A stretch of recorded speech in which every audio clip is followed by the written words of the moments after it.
It's published by Aeria games, and I'm not quite sure who the developer is, but I can say at the beginning of the review here that I'm very pleased with the game so far.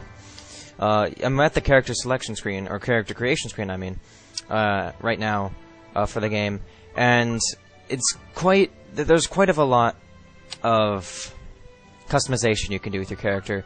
Plenty of hairstyles, plenty of faces, plenty of everything, and it also gives you a little option to preview like what a really high-level outfit for a certain class would be, so that's really nice too, because it really helps you choose your class or whatever. Next thing we're going to get into after I finish creating my character here is the multi-classing. So if you didn't notice, when I looked through the different outfits at the bottom there, it showed me having one class, or I showed different classes that I can check out the outfits for. And this game has different multi-classes. And so basically, what that means is that you can switch classes on the fly and use different weapons and use different skills and level up those skills. Here we're looking at the different traits, and traits or talents or whatever they're called basically are something that sticks to the character for the entire game. Entire time you play as that character, you will have the trait you choose at the beginning, so choose wisely.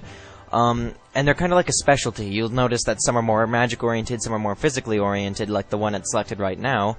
Increases physical crit, and that increases magical crit.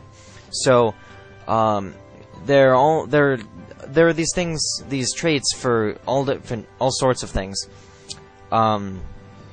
After that, we're gonna go into creating it. It confirms whether or not you want to do this. There's a cutscene here, which is nice for a free MMO, but I'm gonna skip it.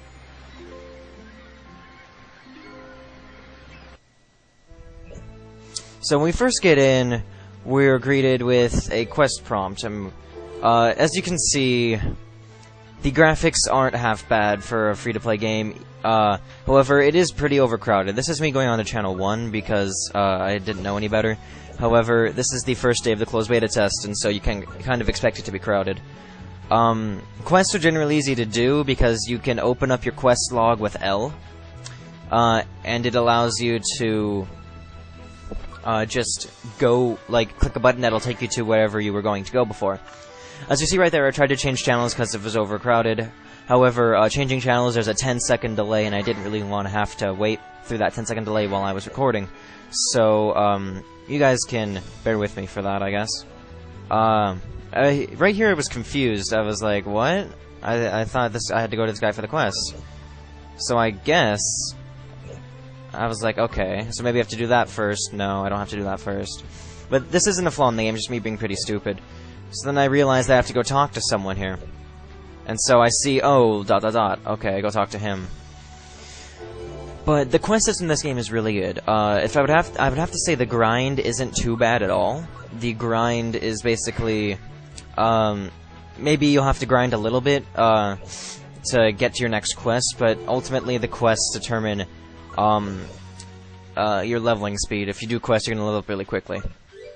There are also later in the game, once you get to around level 7 or 8, there's a dungeon that you can do with a party of 3 that gives you an insane amount of experience, and the quest gives you an insane amount of experience. The quest, it levels you up almost twice. So, I mean, quests are a lot more beneficial to do than just grinding. And quests will often give you items that equipment items like weapons and armors and such that you need to, as you're leveling up. So if you get to level 7, you have a level 7 quest, it'll give you a level 7 chest piece or whatever, you know. So I like it when games do that. They make it so it's not too hard to get armor and you're not falling too far behind. Dungeons also have a very good armor system. When a boss is killed, they drop the boxes, and boxes come up asking you need versus greed. And this is kind of on the honor system. I don't know how they expect this to work, because if someone says that they need it, then like, they can be like, oh, they need it, give to them. So I guess it's kind of the honor system there. Someone could technically ninja your stuff that way, I guess, if they aren't being honest. As you can see here, it's a standard right-clicking thing. You start out with a couple skills, which is nice. I mean, I like that. Whew, almost sneezed there. Start out with a couple skills, and it's not too boring because you can kill them relatively quickly, and you can usually spam some of these starting skills. The treasure chests there are items you can pick up, which is pretty cool. It's not very hard to find items. You just have to kind of do your thing. Just kill a monster, and you'll see a blatantly obvious chest. Once I figured out I could pick those up, I was like, oh, cool, I can get those items. The graphics, very cel-shaded, even though it's a free MMO and anime style, it's not one of the crappy graphics. What else to think about? Oh yeah, for each class, there's different weapons you can use. For the warrior class that I am for the first few levels of the game until I get to my desired level of 10 and choose archers.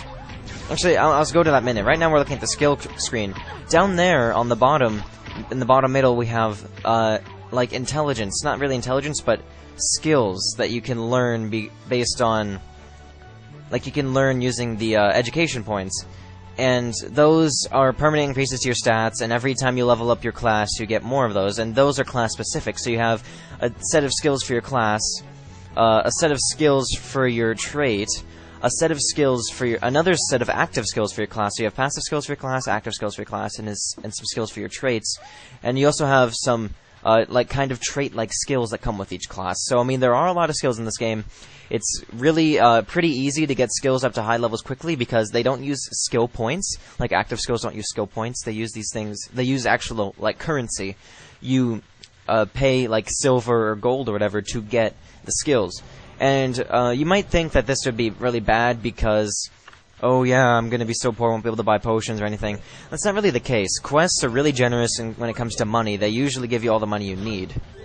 Classes also use different weapons for different things, and that's really nice. So this game is overall very